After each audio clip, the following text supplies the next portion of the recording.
ਬਿਸਮਿਲ੍ਲਾਹਿਰਰਹਿਮਾਨਿਰਰਹੀਮ अस्सलामुअलैकुम जी आए ਨੂੰ खुशामदीद ਤੁਹਾਡੇ ਆਪਣੇ ਚੈਨਲ ਸਕਾਈ ਰੈਸਪੀ ਦੇ ਅੱਜ ਮੈਂ ਤੁਹਾਡੇ ਨਾਲ ਸ਼ੇਅਰ ਕਰੂੰਗੀ ਇੱਕ ਐਸੀ ਰੈਸਪੀ ਜਿਹੜੀ ਤੁਸੀਂ ਪਹਿਲੇ ਕਦੇ ਨਹੀਂ ਬਣਾਈ ਹੋਗੀ। ਮੈਨੂੰ 101% ਯਕੀਨ ਹੈ ਕਿ ਤੁਸੀਂ ਕਿਸੇ ਨੇ ਵੀ ਇਸ ਤਰ੍ਹਾਂ ਭਿੰਡੀਆਂ ਪਹਿਲੇ ਕਦੇ ਨਹੀਂ ਬਣਾ ਕੇ ਖਾਧੀਆਂ ਹੋਣਗੀਆਂ। मैं यूट्यूब ਤੇ पूरे सर्च की है तो मैंने तो ये रेसिपी कितों नहीं मिली। जी रेसिपी मैं ਤੁਹਾਡੇ ਨਾਲ ਅੱਜ शेयर कर रही है ऐसी रेसिपी है कि तुसी भुल जाओगे चिकन मलाई बोटी भी भुल जाओगे, तुसी चिकन कढ़ाई भी भुल जाओगे कि इन्नी ज़बरदस्त रेसिपी ਤੁਹਾਡੇ ਨਾਲ मैं शेयर करन लगी हाँ। रेसिपी अगर तुसी चाहते हो कि ਤੁਹਾਡੀ रेसिपी भी बिल्कुल अच्छी और मेरी जिस तरह बनी है उस तरह बने तो इसलिए वीडियो ਨੂੰ फुल वॉच करियो कितों भी स्किप ना करियो। तो रेसिपी आप शुरू कर लेंगे हैं। रेसिपी बनाने लिए आप एक कढ़ाई लै ली है। कढ़ाई दे विच आप ऑयल पा लेना तकरीबन 1 कप। अज जी असी बना रहे हैं ग्रीन चिली मलाई भिंडी, तुसीं इहनूं मलाई भिंडी भी या क्रीमी भिंडी भी कह सकते हो। ਇਹਦੇ ਵਿੱਚ ਅਸੀਂ तेल पा लेना तकरीबन 1 कप। आ ਜਿਹੜੇ चम्मच मैं सालन बना रही हैं तकरीबन 3 चम्मच पाऊँगी ਇਹਦੇ ਨਾਲ भर के फुल। तो ये पाने लिए असी आधा किलो प्याज, आधा किलो भिंडी है मेरे को, आधा किलो प्याज़ा कट के बरीक स्लाइस कर लेना। तुसी चाहो तो ये प्याज घट वध कर रख सकते हो क्योंकि अगर तुसी ग्रेवी घट बनानी है तो प्याज थोड़े जे तुसी इस तो घट कर लो, 1-2 प्याज विचों स्किप कर दो। तो प्याज़ों को कट इन्होंने चंगी तरह फ्राई करना। फ्राई इन्ना नहीं करना कि जिन्ना असी शोरवे वाले सालन लिए प्याज फ्राई करते हैं, इन्होंने हल्का फ्राई करना, बस इन्हों का कलर चेंज करना थोड़ा जा। बाकी आप जोड़ा है इन्होंने इन्ना ज़्यादा फ्राई नहीं करना। एक पासे ले लिया मैं ब्लैंडर का जग, 4 अदद बड़े साइज़ के टमाटर कट के मैं ब्लैंडर के जग में पा दिते हैं क्योंकि इन्हों मैं ब्लैंड करना प्याज़ों के नाल। थले मैं इसलिए पाए ने कि जो मैं प्याज फ्राई करके इन्हों पाऊँगी तो प्याज थोड़े जे गर्म होंगे तो नीचे टमाटर ठंडे तो इन्हों का बैलेंस बराबर हो जाएगा और ये चंगी तरह ग्रैंड भी हो जाएंगे। बाहर देखो जी प्याज साढ़े इन्ने फ्राई हो गए। असी सिर्फ इन्ने ही प्याज फ्राई करने, ज़्यादा प्याज नहीं फ्राई करने क्योंकि ज़्यादा प्याज फ्राई करने लिए असी शोरवा नहीं बनाना, असी इसकी ग्रेवी तैयार करनी है। बहुत ही स्मूथ जी ग्रेवी तैयार होएगी ये। अगर तुसी चाहते हो कि तुहाडी भी भिंडी ग्रीन चिली मलाई भिंडी बड़ी ज़बरदस्त बने तो वीडियो को फुल वॉच करियो कि तुम स्किप मत करियो और तुसी देखोगे कि वाकई ही ये रेसिपी बहुत ही ज़बरदस्त बनती है। प्याज मैं सारे कढ़ लेने। घी का तुसी निचोड़ देना, निचोड़ के इनू मैं इस तरह डायरैक्ट ही जो ना ब्लैंडर वाले जग च पा देना। एक तो यह कि जो असी ब्लैंडर वाले जग च नीचे टमाटर डालांगे तो सानू ये मज़ीद जोड़ा ना एक्सट्रा पानी पाने की जरूरत नहीं होगी। प्याज़ा टमाटरों का जोड़ा पानी होएगा ना वो नाल ही अच्छी तरह ग्रैंड हो जाएंगे। नहीं तो फिर ये थोड़ा जहा तो अगर तुहाडे ग्रैंड नहीं हो रहे तो थोड़ा जहा ये अद्धे कप जिन्ना पानी मिक्स कर लियो, फिर आसानी नाल जोड़े ना ग्रैंड हो जाएंगे। सारे प्याज मैं जग च पा ले, इन्होंने आपां ग्रैंड कर लेंगे हैं। भिंडी नूं आपां उसे तेल दे विच फ्राई कर लेना जिहदे विच प्याज फ्राई करके कढ़े सीगे। हुण भिंडी फ्राई हुंदी है जदों तक थोड़ा जिहा मज़े दा रंग लैके आंदी है। भिंडी नूं उस वेले तक फ्राई करना जदों तक इहदे अंदर वो लेस सी खत्म नहीं हो जाती, ठीक है ना। तो एक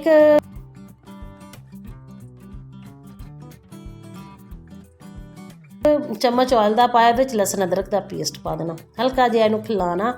ये सिर्फ खुशबू जी इहदी हल्की जी लसन की कच्चे लसन अदरक की स्मैल होंदी है ना हल्की हल्की, बस वो इहदी ख़त्म करनी है।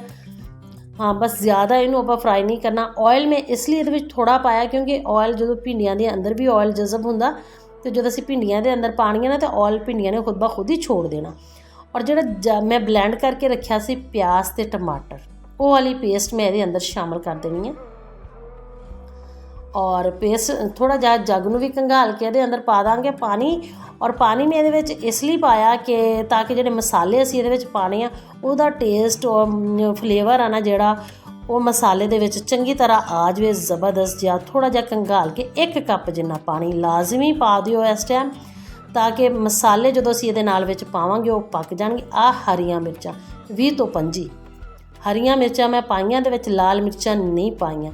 हरियां मिर्चां ये पा देनियां ग्रैंड करके, 20-25 हरियां मिर्चां तेज़ वालियां। और ये क्योंकि लाल मिर्च नहीं पानी काली मिर्च नहीं पानी, इन्नी प्याज ते इन्नी भिंडी दे विच ये मिर्चां जिहड़ियां होणगियां ना परफेक्ट होणगियां। पानी पाया विच ताकि ये अच्छी तरीके नाल पक जाण। नमक 1 चमचा हसबे जायका पा लो, हल्दी थोड़ी जी विच पा लो, ताकि इन्हूं चंगी तरह मिक्स कर लो। जीरा 1 चमचा, ਇੱਥੇ ਮੈਂ ਇਹਦੇ ਵਿੱਚ 2 ਚਮਚੇ ਸੁੱਕੇ ਧਨੀਏ ਦੇ ਪਾਏ ਆ, ਜਿਹੜੇ ਮੇਰੇ ਕੋਲ ਸਕਿਪ ਹੋ ਗਏ। ਸੁੱਕਾ ਧਨੀਆ ਪੀਸਿਆ ਹੋਇਆ, ਯਾਨੀ ਕਿ ਦਰਦਰਾ ਜਿਹਾ ਕੁੱਟਿਆ ਹੋਇਆ, ਉਹ ਵਿੱਚ ਪਾ ਦੇਣਾ। ਪਾਣੀ ਆ ਕਿਉਂਕਿ ਇਹਦੇ ਵਿੱਚ ਛਿੰਟੇ ਬਾਹਰ ਤਾਂ ਕੁੜ ਰਹੇ ਆ, ਇਹਨੂੰ ਕਵਰ ਕਰਕੇ ਹੀ ਪਕਾਇਓ, ਫਿਰ ਨਾ ਕਿ ਉਹ ਤੁਹਾਡੇ ਕਿਚਨ ਦੇ ਆਲੇ ਦੁਆਲੇ ਛੱਟੇ ਪੈ ਗਏ। ਅਤੇ ਇਹਨੂੰ ਵਿੱਚ ਇਸ ਤਰ੍ਹਾਂ ਹਿਲਾਉਂਦੇ ਰਹੋ। ਹੁਣ ਗ੍ਰੀਨ ਚਿੱਲੀ ਭਿੰਡੀ ਬਣਾਉਣ ਲਈ ਇਹਦੇ ਵਿੱਚ ਗ੍ਰੀਨ ਫੂਡ ਕਲਰ ਆਪਾਂ ਪਾ ਦੇਣਾ, ਥੋੜ੍ਹਾ ਜਿਹਾ ਹਰਾ ਰੰਗ, ਤਾਂ ਕਿ ਸਾਡੇ ਮਸਾਲੇ ਦਾ ਰੰਗ ਵੀ ਹਰਾ ਹੋ ਜਾਵੇ ਅਤੇ ਜਿਹੜੀ ਇਹ ਸਾਡੀ ਵੀਡੀਓ ਦਾ ਟਾਈਟਲ ਆ ਉਹ ਵੀ ਕੰਪਲੀਟ ਹੋ ਜਾਵੇ, ਗ੍ਰੀਨ ਚਿੱਲੀ ਮਲਾਈ ਭਿੰਡੀ। ਹਾਂਜੀ, ਇਹ ਹੁਣ ਗ੍ਰੀਨ ਮਸਾਲਾ ਆਪਾਂ ਗ੍ਰੇਵੀ ਜਿਹੜੀ ਇਹਦੀ ਤਿਆਰ ਕਰੇ। ਤੁਸੀਂ ਮਸਾਲਾ ਗ੍ਰੇਵੀ ਦੇਖੋ, ਤੁਹਾਨੂੰ ਲੱਗੇਗਾ ਕਿ ਅਸੀਂ ਇਕੱਲੀ ਗ੍ਰੇਵੀ ਹੀ ਖਾ ਲਈਏ, ਇੰਨੀ ਮਜ਼ੇ ਦੀ ਗ੍ਰੇਵੀ ਬਣਦੀ ਆ ਕਿ ਤੁਸੀਂ ਵਾਕਈ ਕਹੋਗੇ। ਖਾ ਕੇ ਇੱਕ ਦਫਾ ਦੇਖਿਓ। ਇਹਨੂੰ ਕਵਰ ਲਾ ਕੇ ਫਿਰ ਪੱਕਣ ਦਿੰਦੇ ਹਾਂ ਉਸ ਵੇਲੇ ਤੱਕ, ਜਦੋਂ ਤੱਕ ਮਸਾਲਾ ਘੀ ਨਾ ਛੋੜ ਦੇ। ਦੇਖੋ ਗ੍ਰੇਵੀ ਨੇ ਘੀ ਛੋੜ ਦਿੱਤਾ, ਇਹਨੂੰ ਹਲਕਾ ਜਿਹਾ ਹਿਲਾਉਂਦੇ ਹਾਂ। ਹੁਣ ਟਾਈਮ ਆ ਗਿਆ ਕਰੀਮ ਪਾਉਣੇ ਦਾ। ਕਰੀਮ ਪਾ ਲਓ, ਬਲਾਈ ਪਾ ਲਓ, ਤੁਹਾਡੀ ਆਪਣੀ ਮਰਜ਼ੀ। ਮੈਂ ਬਲਾਈ ਪਾਈ ਆ। ਕਰੀਮ ਔਰ ਬਲਾਈ ਦਾ ਫੰਕਸ਼ਨ ਇੱਕ ਆ। ਅੱਧੀ ਪਿਆਲੀ ਘਰ ਦੀ ਜਮ੍ਹਾਂ ਕੀਤੀ ਹੋਈ ਬਲਾਈ ਇਹਦੇ ਅੰਦਰ ਪਾਤੀ। ਇਹਨੂੰ ਚੰਗੀ ਤਰ੍ਹਾਂ ਮਿਕਸ ਕਰਨਾ। ਇੱਥੇ ਇਹਦਾ ਟੇਸਟ ਜਿਹੜਾ ਆਏਗਾ ਨਾ, ਵਾਹ ਕਿਆ ਬਾਤ ਹੈ। ਦੇਖੋ ਮਾਸ਼ਾਅੱਲਾ, ਖੁਸ਼ਬੂ ਹੀ ਬਹੁਤ ਪਿਆਰੀ ਹੈ ਦਿੱਤਾ ਹੈ।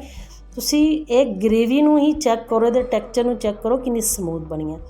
ਹੁਣ ਜੀ ਮਲਾਈ ਵਾਲੀ ਜਿਹੜੀ ਗ੍ਰੇਵੀ ਆ ਉਹਨੇ ਵੀ ਕੀ ਛੋੜ ਦਿੱਤਾ। ਹੁਣ ਟਾਈਮ ਆ ਗਿਆ ਇਹਦੇ ਵਿੱਚ ਭਿੰਡੀ ਪਾਉਣੇ ਦਾ।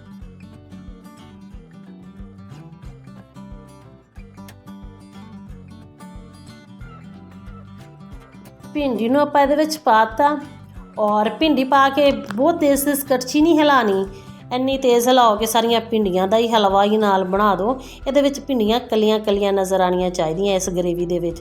ਤੁਸੀਂ ਯਕੀਨ ਕਰੋ ਇੰਨੀ ਮਜ਼ੇ ਦੀ ਇਹ ਕਰੀਮੀ ਭਿੰਡੀਆਂ ਬਣਨਗੀਆਂ ਨਾ ਤੁਹਾਡੀਆਂ ਕਿ ਤੁਸੀਂ ਮੰਨ ਜਾਓਗੇ। ਇਹਨੂੰ ਤੰਦੂਰ ਦੀ ਰੋਟੀ ਦੇ ਨਾਲ ਜਾਂ ਨਾਨ ਦੇ ਨਾਲ, ਤੁਸੀਂ ਉਬਲੇ ਹੋਏ ਚਾਵਲਾਂ ਦੇ ਨਾਲ ਵੀ ਖਾਓਗੇ ਅਤੇ ਬਹੁਤ ਹੀ ਮਜ਼ੇਦਾਰ ਲੱਗਣਗੀਆਂ। 2 ਮਿੰਟ ਦਮ ਦੇਣੇ ਤੋਂ ਬਾਅਦ ਮੈਂ ਇਹਦੇ ਵਿੱਚ ਲਾਉਂਦੀ ਹਾਂ ਗਰਮ ਮਸਾਲੇ ਦਾ ਤੜਕਾ, ਅਤੇ ਫਿਰ ਤੁਸੀਂ ਜੀ ਕਰੋ ਇਹਨੂੰ ਸਰਵ। ਗਰਮ ਮਸਾਲਾ ਇਹਦੇ ਵਿੱਚ ਪਾ ਦਿੱਤਾ। ਗਰਮ ਮਸਾਲਾ ਦੇ ਸਵਾਦ ਨੂੰ ਹੋਰ ਵਧਾ ਦੇਗਾ, ਬੜਾ ਹੀ ਜ਼ਬਰਦਸਤ ਇਹਦਾ ਜ਼ਾਇਕਾ ਬਣ ਜਾਏਗਾ। ਤੁਸੀਂ ਹੁਣ ਇਹਨੂੰ ਸਰਵ ਕਰ ਲਓ, ਜਿਸ ਚੀਜ਼ ਨਾਲ ਮਰਜ਼ੀ ਖਾਣਾ ਚਾਹੁੰਦੇ ਹੋ ਇਹਨੂੰ ਖਾਓ ਤੁਸੀਂ, ਰੋਟੀ, ਸਾਲਨ ਜਾਂ ਚਾਵਲਾਂ ਦੇ ਨਾਲ, ਜਾਂ ਫਿਰ ਤੁਸੀਂ ਨਾਨ ਦੇ ਨਾਲ, ਜਿਸ ਤਰ੍ਹਾਂ ਮਰਜ਼ੀ ਇਸਤੇਮਾਲ ਕਰੋ। ਬਹੁਤ ਹੀ ਸਵਾਦ ਭਿੰਡੀਆਂ ਦਾ ਮਸਾਲਾ ਤੁਹਾਨੂੰ ਲੱਗੇਗਾ ਇਨਸ਼ਾਅੱਲਾ। ਔਰ ਇਹਨੂੰ ਸਰਵ ਕਰ ਲੈਂਦੇ ਹਾਂ ਆਪਾਂ। ਤੁਸੀਂ ਅਗਰ ਇਹਦੇ ਵਿੱਚ ਐਂਡ 'ਚ ਲੀਮੂ ਜ਼ਰੂਰ ਨਿਚੋੜ ਕੇ ਖਾਓ, ਕਿਉਂਕਿ ਲੀਮੂ ਜਿਹੜਾ ਇਹਦੇ ਜ਼ਾਇਕੇ ਨੂੰ ਦੁਬਾਲਾ ਕਰ ਦਿੰਦਾ। ਸਾਰੀ ਵਿੱਚ ਨਹੀਂ ਨਿਚੋੜਨਾ, ਸਿਰਫ ਆਪਣੀ ਹੀ ਪਲੇਟ 'ਚ ਨਿਚੋੜਨਾ। ਔਰ ਉਮੀਦ ਹੈ ਕਿ ਤੁਹਾਨੂੰ ਰੈਸਪੀ ਪਸੰਦ ਆਏਗੀ। ਔਰ ਮੈਨੂੰ ਜ਼ਰੂਰ ਦੱਸਿਓ ਕਿ ਤੁਸੀਂ ਰੈਸਪੀ ਕਿੱਥੋਂ ਦੇਖ ਰਹੇ ਹੋ। ਅਗਰ ਤੁਸੀਂ ਇਹਨੂੰ ਬਣਾਇਆ ਤਾਂ ਤੁਹਾਡੀ ਮਲਾਈ ਗ੍ਰੀਨ ਚਿੱਲੀ ਮਲਾਈ ਭਿੰਡੀ ਜਿਹੜੀ ਉਹ ਕਿਸ ਤਰ੍ਹਾਂ ਦੀ ਬਣੀ ਆ, ਅਤੇ ਮੈਂ ਤੁਹਾਡੀ ਕਮੈਂਟ ਦਾ ਇੰਤਜ਼ਾਰ ਕਰੂੰਗੀ। ਇਹਦੇ ਨਾਲ ਹੀ ਆਪਣਾ ਰੱਖੋ ਖਿਆਲ। ਮੈਨੂੰ ਦੇਵੋ ਇਜਾਜ਼ਤ। ਰੱਬ ਸੋਨੇ ਦੇ ਹਵਾਲੇ।